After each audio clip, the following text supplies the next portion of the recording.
बिस्मिल्लाहिर्रहमानिर्रहीम नहमदहु व नसल्ली अला रसूलिल करीम अम्मा बाद वक़ाल अन्नबिय्यु सल्लल्लाहु अलैहि वसल्लम अस्सलातु इमादुद्दीन मन अकामहा अकामद्दीन व मन हदमहा हदमद्दीन वक़ाल अलैहि अस्सलातु वस्सलाम।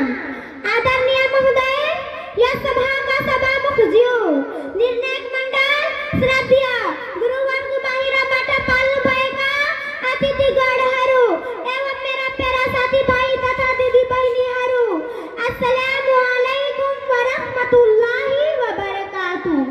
आजको जलसामा तपाईहरुको समक्ष उपस्थित भई नमाजको शीर्षकमाथि दुई चार शब्द बोल्न मौका पाउँदा आफूलाई अति नै भाग्यशाली ठान्छु छु।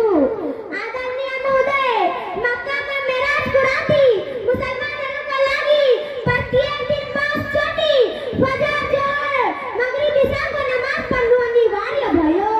नमाजमा ठूला फाइदाहरू उल्लेख गरेको छ।